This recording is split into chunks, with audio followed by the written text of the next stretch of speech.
Bonjour à toutes et à tous et bienvenue, c'est Smart Impact, l'émission des entreprises à impact positif. Et voici le sommaire du jour. Mon invité, c'est Géraldine Mezzarilla, directrice RSE de Watèa, la marque du groupe Michelin dédiée à l'électrification des flottes de véhicules utilitaires des entreprises. Elle nous présentera notamment les actions menées pour sensibiliser les salariés aux enjeux climatiques et améliorer le bilan carbone de l'entreprise. Notre débat, il portera sur l'agriculture régénératrice, sa définition, son financement, son poids actuel et puis plus généralement les enjeux de la transition écologique dans ce secteur qui est mis à mal par l'inflation. Et puis dans notre rubrique consacrée aux startups éco-responsables, on va découvrir ensemble Fullsoon qui est un outil de prédiction pour améliorer la gestion des stocks des restaurants. Voilà, mobilité, agriculture, restauration, 3 secteurs, 30 minutes pour les explorer, c'est parti.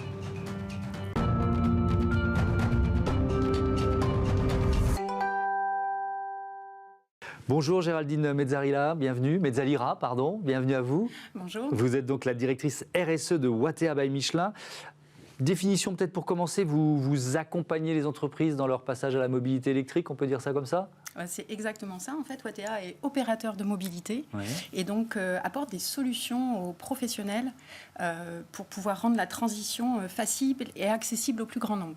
Donc concrètement, en fait, ça se traduit par la mise en place de plusieurs services qui viennent englober tout ce qui touche la mobilité avec des véhicules à batterie, le véhicule avec sa maintenance, son entretien et l'assurance, l'accès aux bornes de recharge, évidemment, pour le véhicule à batterie, et puis différents services digitaux qui permettent d'optimiser et de gagner en efficience, en productivité. Oui, donc ça passe notamment par une appli qui permet de simplifier la recherche des bornes, parce que ça c'est un peu l'angoisse de tous les conducteurs de véhicules électriques ou de véhicules à batterie, c'est ça ? C'est tout à fait ça. En fait, le véhicule, c'est qu'un morceau, et le véhicule seul ne suffit pas en fait à avoir une expérience de mobilité réussie. C'est pour ça que nous, à travers ces 3 briques, le véhicule, on le qualifie, on le fait rouler en conditions réelles pour connaître exactement l'autonomie restante et les kilomètres restants. L'accès à la recharge à travers une application aussi, donc soit de la recharge sur site, soit de la recharge en itinérance. Et on a qualifié les bornes, puisque quand on est un professionnel et qu'on a un véhicule utilitaire qui fait 10 mètres cubes, on ne peut pas se stationner à côté de toutes les bornes en itinérance. Donc c'est important d'arriver vers une borne vers laquelle on sait où on pourra se stationner. Et puis d'utiliser ces nouveaux véhicules qui sont des véhicules connectés en fait, de profiter de cette connexion pour récupérer de la donnée, de la data et apporter des services qui sont des services de navigation spécifiques pour les véhicules utilitaires et puis des services aussi pour un petit peu orienter, j'allais dire, vers la bonne recharge au niveau économique et puis combien de temps j'y reste aussi. Évidemment, question importante. Bon, on l'a bien compris, l'ADN de l'entreprise, c'est la transition environnementale. Ça veut dire que ça irrigue aussi vos actions en matière de RSE interne, c'est-à-dire vous alignez le discours vis-à-vis des salariés et celui vis-à-vis des clients ? Alors, cette cohérence, j'allais dire, entre ce qu'on fait en interne et ce qu'on propose à nos clients, c'est vraiment un point très important pour Watèa. En fait, la RSE fait partie, j'allais dire, de la construction même de Watèa. On est une société très récente. Et en fin de compte, la RSE, elle est au cœur de la mission de Watèa. Elle est déclinée sur les 3 axes environnement, social, gouvernance, les axes ESG. Et en fait, on travaille à chaque fois ces 3 axes sur les 2 dimensions de la société. La dimension interne pour les employés, pour l'organisation de la société, et la dimension, j'allais dire, externe, c'est-à-dire l'offre que l'on propose à nos clients. Donc à chaque fois, tout est décliné en interne et vis-à-vis de notre offre. D'une certaine façon, les salariés montrent l'exemple. Est-ce qu'on peut dire ça comme ça ? Exactement. Et l'exemple que les salariés ont nous permet aussi de faire une proposition différente à nos clients. Alors, on va prendre quelques exemples. Par exemple, sur des actions de sensibilisation. Ça veut dire, moi, on parle souvent ici de la fresque du climat. Est-ce que ça fait partie des choses que vous avez proposées à vos salariés ? Alors, si on regarde par rapport aux enjeux sur lesquels Watèa s'est engagé, donc un des enjeux sur l'axe environnement, c'est réduire notre empreinte carbone de société. L'empreinte carbone de la société, ça passe déjà par la connaître. Donc on la mesure, donc on a fait un calculateur carbone avec l'aide du consultant Carbone 4. Donc on a vraiment créé ce calculateur carbone de la vie de bureau. Et à travers le résultat qu'on a pu avoir, en fait, on a déterminé les postes à émission les plus émissifs. Chaque salarié, c'est à peu près ce que son travail produit comme en quantité de CO2. Exactement. En fait, l'empreinte carbone de la société est connue, donc on peut ramener ça aux salariés. Et on a déterminé des enjeux, en fait, pour pouvoir réduire, une fois qu'on connaît. Si on peut éviter, on ne le fait pas. Et pour pouvoir réduire, mais pour pouvoir réduire, en fait, il faut effectivement connaître. Donc, on fait des actions de sensibilisation. On a fait la fresque de la mobilité, parce que c'était très en lien avec la société. Et on a adapté la fresque de la mobilité à des profils professionnels. C'est-à-dire en fait, quand vous faites la fresque de la mobilité, vous cherchez des solutions en tant qu'individu par rapport à moi en tant que personne, individu. Et en fait, on a fait rajouter quelques cartes pour pouvoir se dire, moi, je suis aussi un professionnel qui travaille, je n'ai pas le choix de cette mobilité. Donc, qu'est-ce que j'ai comme solution pour pouvoir aussi réduire mon empreinte carbone? Donc, on a travaillé sur ça. On travaille aussi, par exemple, sur... on a fait une sensibilisation numérique responsable. Pour pouvoir se rendre compte, c'est quoi mon empreinte liée au numérique. On a des contrats pour notre matériel informatique sur 4 ans plutôt que sur 3, pour pouvoir durer un petit peu plus longtemps. Ça, c'est d'une manière générale, ça me fait penser à un levier vraiment important de l'amélioration du bilan carbone des entreprises, c'est la politique d'achat. Alors voilà, la politique d'achat... Parce que ça se rejoint, ce que vous êtes en train de nous dire. C'est ça. Donc, après, c'est vrai que ça touche tous les pôles de l'entreprise, le pôle, la partie finance, la partie corporate, la partie vente et effectivement la partie achat où on est en train de mettre en place une politique d'achat responsable. Ça veut dire quoi ? Concrètement, ça veut dire déterminer, nous, quels sont les critères qu'on vient mettre dans nos achats pour pouvoir choisir nos fournisseurs, travailler aussi avec nos partenaires. Ça fait partie des parties prenantes qu'il faut embarquer ou s'inspirer aussi. Des fois, ça fait les deux. Donc, on travaille pour pouvoir, comme on est un opérateur, on vient agréger des solutions externes aussi. On a des solutions qui nous sont propres et des solutions en externe. Donc, en fait, c'est de travailler pour que nos fournisseurs aussi soient sur la même, ligne directrice. Évidemment. En fait, est-ce que vous allez jusqu'à choisir de la seconde main, par exemple, pour certains produits ? Typiquement... on est une société, on a dû aménager nos nouveaux bureaux pour rester cohérent avec notre démarche et réduire notre empreinte environnementale. On a équipé, aménagé les bureaux avec du mobilier reconditionné. Alors pas que, mais on a 80% de mobilier reconditionné qui nous a réduit de 25 tonnes de CO2 par rapport à partir avec du mobilier neuf. Ça prend du temps, il faut prendre le temps de le faire en fait. Et puis d'impliquer tous les salariés parce qu'effectivement... c'est son fauteuil et son bureau au quotidien. Donc, d'impliquer les salariés dans la démarche, c'est important aussi. Le matériel informatique aussi ?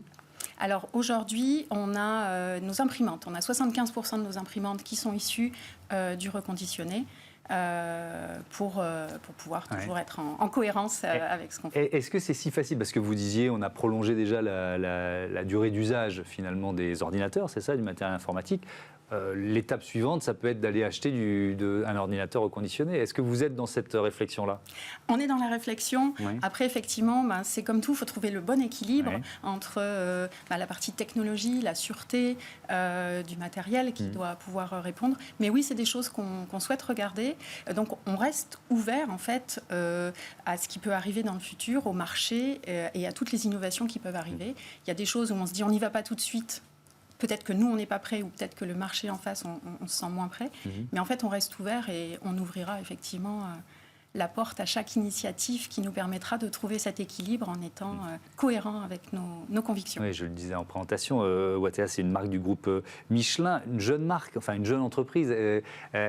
C'est plus facile de remplir, de cocher toutes ces cases-là quand on se crée. Vous voyez ce que je veux dire ? Quand on compare ça à un groupe aussi ancien et important que le groupe Michelin. Alors, oui, c'est plus facile parce qu'en fait, les salariés qui nous rejoignent sont engagés. En fait, ils nous rejoignent souvent de par la démarche, de par la mission qu'on s'est donnée. Donc, c'est vrai que, en fin de compte, l'accompagnement du changement, nous, on l'a pour les étapes futures, pour accompagner, pour ce qui nous reste à faire.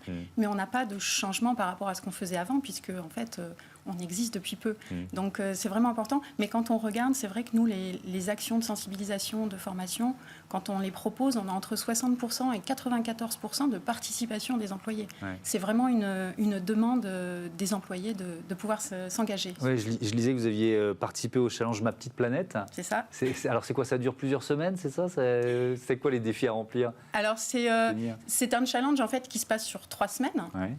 Donc on a des défis, c'est sous forme de jeu. Donc on a des défis à remplir sur 3 semaines. Et en fait, c'est des défis qui touchent l'alimentation, le transport, de la connaissance, de la sensibilisation aussi pour mieux connaître. Et en fait, on s'est beaucoup prêté au jeu. Et l'avantage de faire ce jeu sur 3 semaines, c'est qu'au bout de 3 semaines, quand vous avez commencé à faire une action, au bout de 3 semaines, vous vous dites je vais continuer à la faire, en fait c'est facile.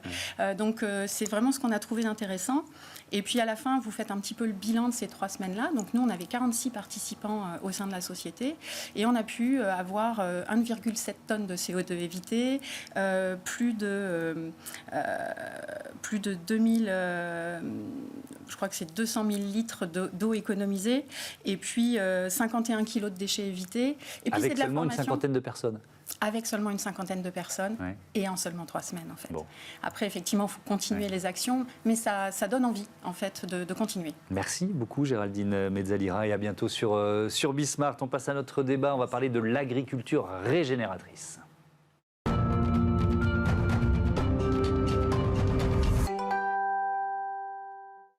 Le débat de Smart Impact avec Chuck de Liedekerk. Bonjour, bienvenue.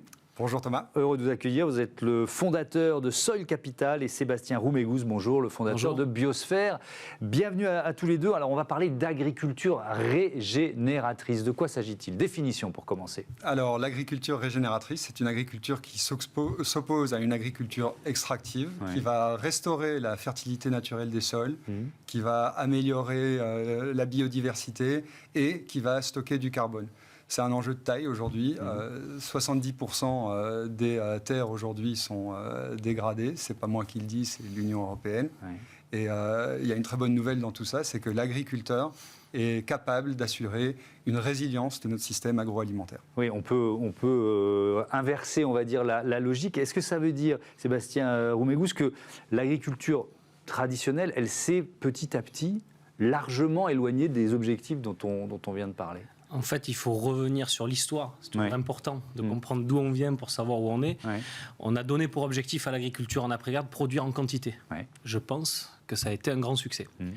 Le problème, c'est que dès les années 70, on s'est rendu compte qu'on a eu ce qu'on appelle les externalités négatives, bref, des pollutions fabriquées par ces systèmes agricoles, très gourmands, notamment en intrants, pesticides, engrais, etc. Et donc, on est en train de réaligner finalement une production en quantité avec la restauration des écosystèmes. L'agriculture régénératrice, ça a l'air d'un mot valise, mais finalement, c'est peut-être le mot qui correspond le plus à ce qu'on vise. On vise à régénérer les écosystèmes. On ne peut pas vraiment préserver la nature, on ne peut que préserver les processus qui permettent à la nature de s'épanouir. Mais ça veut dire que quand on n'est pas dans cette logique d'agriculture régénératrice, on l'a déjà dit ici, les sols s'appauvrissent petit à petit, régulièrement. On a globalement on amenuise globalement les sols, on va casser des niches écologiques, donc on a moins de biodiversité sur site. En fait, on a 3 grands cycles, le carbone, l'eau et les éléments chimiques. Le carbone et l'eau, ça constitue les sucres, l'énergie que nous consommons tous, humains, insectes, animaux. Et donc en fait, on doit préserver ces cycles fondamentaux pour pouvoir avoir de la biodiversité. Et c'est souvent ça qui a été mal compris. En fait, la clé d'une agriculture durable, c'est pas tant d'arrêter en priorité les pesticides et les engrais, même si ça peut avoir une utilité importante, puisque ça pollue, dans certains cas. Mais par contre, on va devoir restaurer le cycle du carbone et de l'eau au travers du végétal.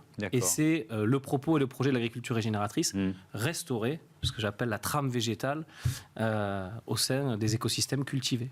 Et on va détailler les enjeux de cette agriculture, mais peut-être une présentation de vos entreprises respectives. Soil Capital, quel rôle joue Soil Capital dans cette transition, cette transformation ?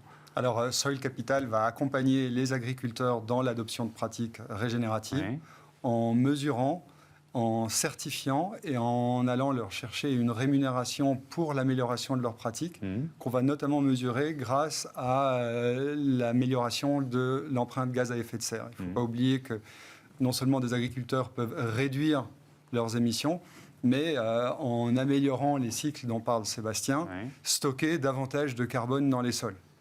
Et ça, quand des entreprises nombreuses ont pris des engagements de décarbonation pour répondre à l'urgence climatique, mais aussi pour s'assurer une résilience de leur système sur le long terme, eh bien, il y a là un lien qui peut être fait. Et Sol Capital est un lien très direct entre ces entreprises-là et les agriculteurs. Alors, vous êtes présent dans plusieurs pays, pas seulement en France. Mais c'est quoi? C'est de la rémunération supplémentaire pour les agriculteurs? C'est de ça dont on parle? Alors, ça commence par une rémunération parce que les agriculteurs produisent un service à la société, à l'environnement qui a une valeur.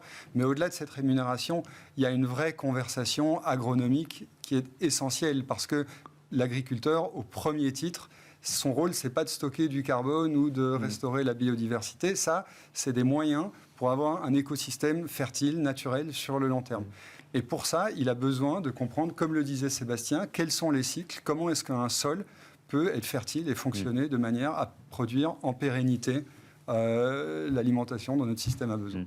Sébastien Roméo, c'est ce que vous proposez avec Biosphère. Vous aidez les entreprises, les exploitants à choisir les bonnes pratiques, à faire cette transition? Alors c'est ça, on est spécialisé pour simplifier et sécuriser cette transition d'une agriculture dite conventionnelle, qui peut varier d'ailleurs d'un pays à l'autre, vers une agriculture régénératrice, donc qui permet d'être en lien avec ces grands cycles naturels, et notamment stockage du carbone, etc. L'histoire de Biosphère, ça s'ancre il y a 10 ans, et en fait, quand on s'aperçoit que l'agriculture, c'est 50% de l'occupation des surfaces des écosystèmes terrestres, si on veut régénérer et entretenir les écosystèmes terrestres, on ne peut pas se passer de l'agriculture. Donc cet alignement entre les besoins finalement d'un écosystème et nos besoins à nous, c'est-à-dire produire de l'alimentation, est indispensable. Donc ça demande une ingénierie à la fois technique, quelles sont les nouvelles méthodes qui permettent de s'aligner avec le cycle du carbone, de l'eau, etc. Et comment ça peut être acceptable pour l'agriculteur d'un point de vue économique et conditions de travail. Et donc c'est notre expertise, et on travaille majoritairement pour des grands groupes qui nous mandatent auprès de leurs fournisseurs dans une vingtaine de pays. On doit couvrir une centaine de milliers d'hectares aujourd'hui pour déployer ces pratiques. Voilà. Et donc, il y a la question du financement évidemment de cette transition, et c'est là que Sol Capital intervient. Notamment, j'ai bien compris qu'il n'y avait pas que ça. Alors, c'est quoi? Les talons, c'est le carbone, et c'est un système de crédit carbone. Je veux bien comprendre comment ça marche, en fait, ce que vous proposez. Alors, attention avec le terme crédit carbone. Je pense qu'aujourd'hui, on est bien au courant des dérives du système, et je pense que ça fait beaucoup de mal à cette transition. Ici, il s'agit d'une certification d'une transition vers un système régénératif qu'on peut mesurer par le carbone. Mais il ne s'agit pas de créer un instrument financier sur lequel on va spéculer. Ce n'est pas des droits à polluer. D'accord, on est tous en train de regarder la série de Canal, et donc, et donc effectivement, ça nous fait, on s'arrache les cheveux, quoi. Alors, mais donc ça marche comment, en fait, ce que vous proposez? Alors d'abord, nous, on va aller chercher chez l'agriculteur toutes les données liées à leur sol et à leurs pratiques agricoles. Ces données peuvent être auditées, et le sont d'ailleurs. Et on va intégrer ces données avec des analyses de sol et avec de la télédétection dans un modèle qui va permettre de suivre l'évolution des taux de carbone, de matière organique dans les sols, et la réduction des émissions de gaz à effet de serre.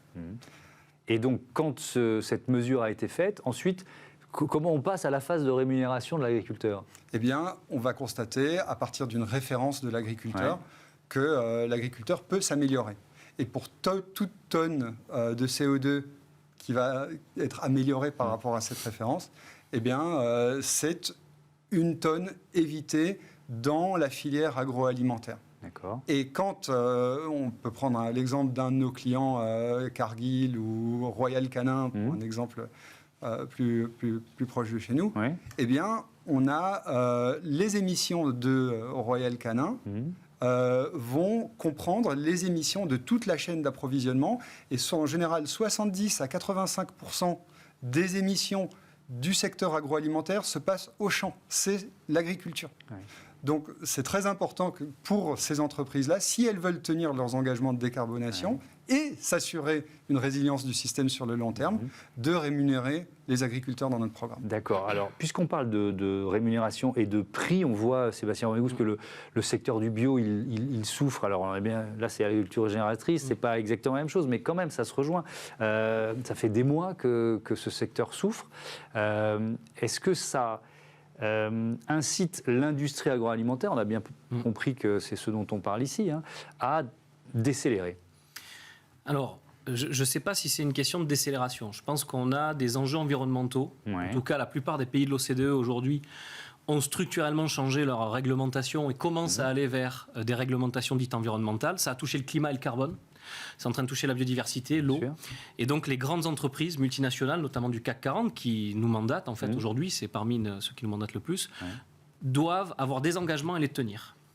Et donc, la rémunération pour les agriculteurs se fait via des systèmes comme Sol Capital et Porteur, et sont très intéressants, et également des prix premium à l'hectare ou à la tonne, parce qu'ils suivent ces principes de l'agriculture régénératrice. On est décorrélé finalement du marché, on n'est pas dans une décélération, on est dans un changement de modèle à l'échelle des filières. J'entends bien, et heureusement d'ailleurs, mais on ne peut pas se décorréler totalement du marché.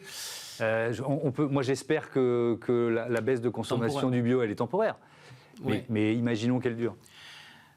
Mais pour moi, ce n'est pas les mêmes marchés. C'est pour ça que je vous parlais de la décorrélation du marché du bio. On n'est pas dans le marché du bio, on est dans une voie médiane où nous, dans tous nos programmes, on vise à réduire ou supprimer les pesticides et les engrais chimiques parce que c'est un objectif pour désintensifier les systèmes, mais tout en gardant un rendement assez élevé.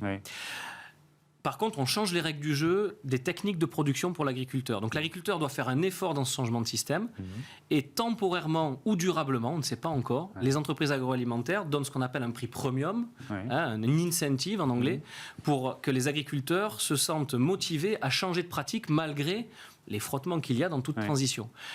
C'est peut-être demain des conditions d'accès marché à l'agriculture régénératrice. C'est pour ça que je dis que c'est un peu décorrélé. Je suis d'accord. On a une mutation. Et par contre, est-ce que la bio est corrélée à tout ça? Je ne sais pas. La bio est en décroissance parce que l'inflation fait que c'est devenu bien trop cher pour beaucoup de ménages qui le consommaient auparavant. Donc on est dans une conjoncture un peu différente. L'agriculture régénératrice, c'est un outil pour les grandes entreprises agroalimentaires pour répondre à leurs enjeux environnementaux et leurs engagements. Mais Chuck de Liedekerk, il peut y avoir un lien. C'est-à-dire, vous, parmi vos clients, il doit y avoir des entreprises Est-ce qu'il y a des entreprises, je ne sais pas, qui rémunèrent donc mieux des producteurs, qui ont fait ce chemin d'agriculture régénératrice, mais qui donc ensuite répercutent ça sur le produit qu'elles vendent aux consommateurs, avec une petite hausse, par exemple? Alors aujourd'hui, ce n'est pas ce qu'on observe, mais je pense que tôt ou tard, si le marché doit intégrer le prix d'une transition dans la filière, d'une manière ou d'une autre, quelqu'un va le payer. Et d'une manière ou d'une autre, ça va être soit le contribuable, soit le consommateur, ça veut dire vous, nous, tout le monde. Maintenant, ce qui est clair, le contrat avec le bio, par exemple, c'est qu'ici, il s'agit de la survie même de notre modèle agroalimentaire. C'est très important ça, parce que on a quelques années maintenant dans des conditions de stress climatique de plus en plus importants, où on a vu la sécheresse être responsable de la décroissance de rendement qui, pour des gros industriels qui sont les clients de Biosphère et les nôtres aussi, les inquiète sérieusement. Il y a une génération d'agriculteurs aujourd'hui qu'il faut accompagner, qu'il faut soutenir.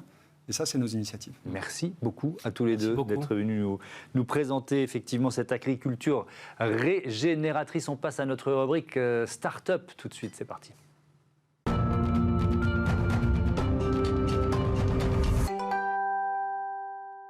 Smart Ideas avec Hassan Ali Chaudhary. Bonjour, bienvenue. Bonjour. Vous êtes le président fondateur de Fullsoon. On peut dire que c'est une histoire familiale.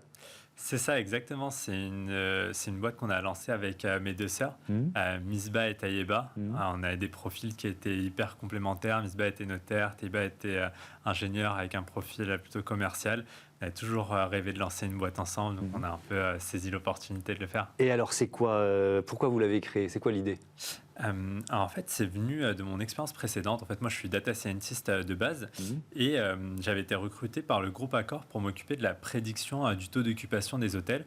Donc, j'avais l'occasion de voyager énormément, d'aller dans pas mal des hôtels du groupe et en fait, je me suis rendu compte, j'ai vu en fait la quantité astronomique de nourriture qui était jetée dans les différents restaurants.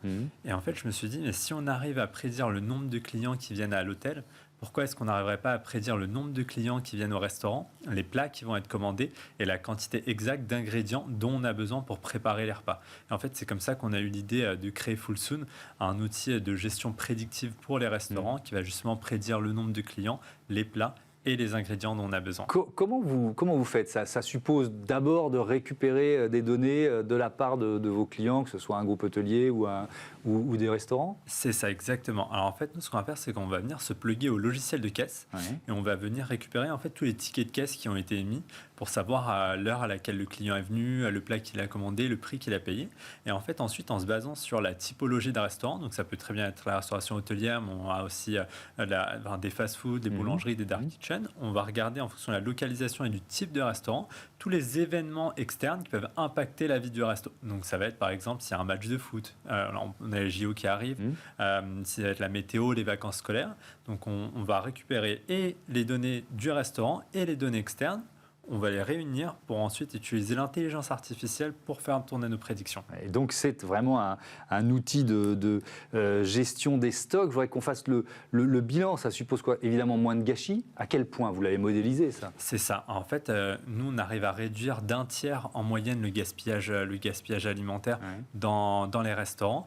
Mais ça va même au-delà. En fait, en maîtrisant mieux ce qui va se passer dans le futur et maîtrisant mieux ses achats, en fait, on peut réduire son food cost, en fait, tout l'argent qu'on dépense pour acheter des matières premières. Donc ça, on arrive à le réduire de 6%, ce qui est énorme. Et surtout, on arrive à faire gagner du temps aux restaurateurs dans la gestion de ses stocks, le passage de ses commandes, la gestion de son staff. Et ça on l'estime à 20 heures en moyenne par mois, le temps qu'il gagne en automatisant tous les process. Oui. Donc il y a vraiment un effet, on va dire, rapide. Mais combien de temps mettez-vous avant de proposer de la solution? C'est-à-dire qu'il faut se plugger et récupérer les datas pendant quoi? Une semaine, un mois pour que ce soit efficace? Alors en fait, nous, c'est instantané parce que quand on se plug avec le logiciel de caisse, on va récupérer en fait tout l'historique qui est disponible. D'accord. Okay. Donc en fait, si le restaurant est ouvert depuis 1 an, on va récupérer 1 an, 2 ans, 3 ans. Donc en fait, tout ça est en mémoire de toute façon. Exactement. Okay.